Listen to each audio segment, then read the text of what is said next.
So, you want to get shredded to pull women like Prime Magic Johnson? You've come to the right place. I will give you the sauce in 5 actionable steps that will get you an 8-pack guaranteed. So let's go back in time to young Dalinho. Young Dalinho was a skinny white boy who couldn't put on muscle or have women fall for him like he desired, even after being in the gym in and out for around 2 years and having a decent conversational skills. He still was pulling nothing. So, of course, he went crazy and went full training like Goku style in the gym. And what came out of it after 3 years was a shredded womanizer. One gaze at his magnificent six-pack sent women to the hospital due to being too wet. Because they got dehydrated, alright? They got dehydrated. I cut the tape. So obviously, a six-pack will get you more women. But guys, come on, you can't be seriously thinking that getting shredded and looking like a Greek god will get you all the shorties. To be honest, after getting shredded and muscular, I have been hit up by way more guys than girls hyping up the body. Which is very confusing, man. It's like, are all you guys just like trying to get some dick or... Huh? Anyways, for real, getting big and shredding will actually indirectly help you so much more than you think it will. This is simply because it'll boost your confidence, which will allow you to actually go and talk to women more easily. This is the actual secret to getting a six-pack and how it pulls girls. It's not the actual six-pack. It's the confidence you gain from having a six-pack and a nice shredded body. Because the second you take your shirt off, them shorties gonna be like, ah!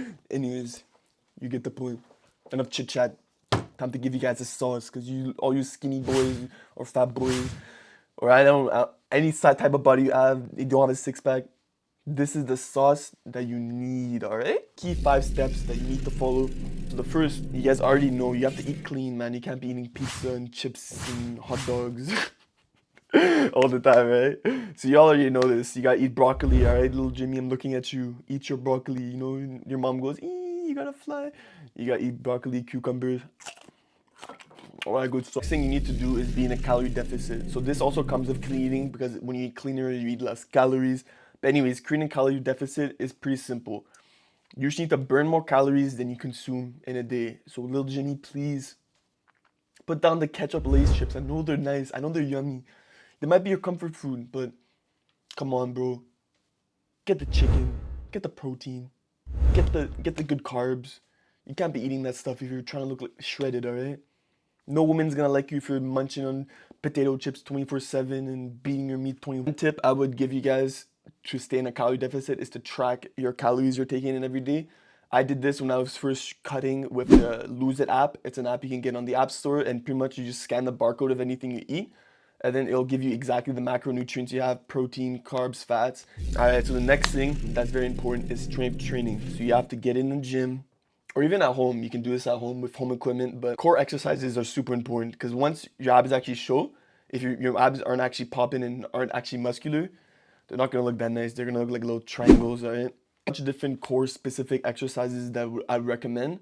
The first one I recommend for beginners is planking, as it just builds the overall core strength, and it also builds your arms and a bunch of other stuff that you need to advance to the next level. The next level, I would do crunches, because sit-ups are not good for the spine.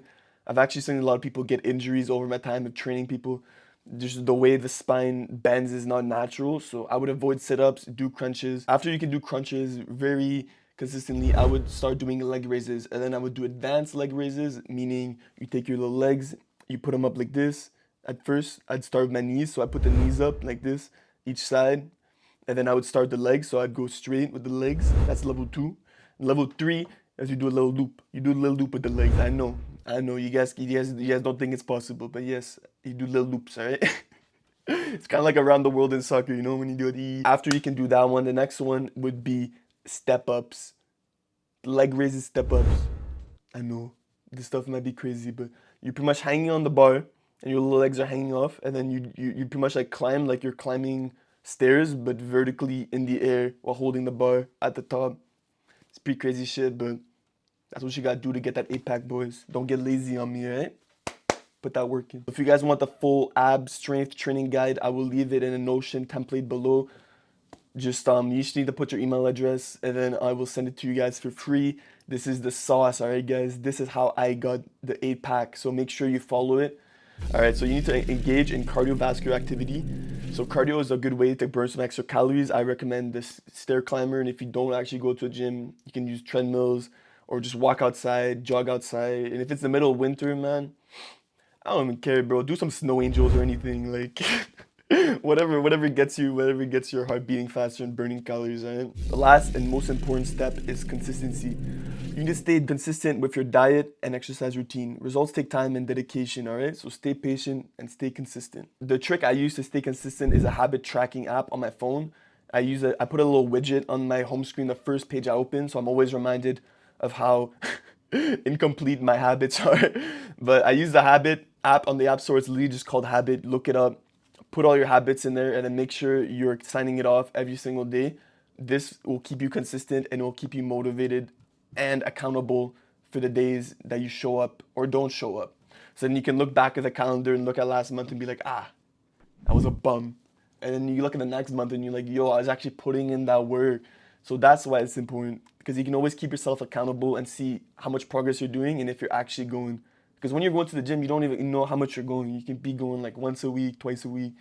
But if you look back in the past, you can see a progression of how consistent you are, and it'll make you proud. If you guys got any value, make sure to subscribe. I will be dropping a Riz tutorial next week, so make sure you guys stick around for that if you actually want to know how to Riz it up with a six-pack, because the six-pack's not enough, man. I'm telling you guys got to put down the game. You can't be talking like Jimmy out here and trying to pick up these tens.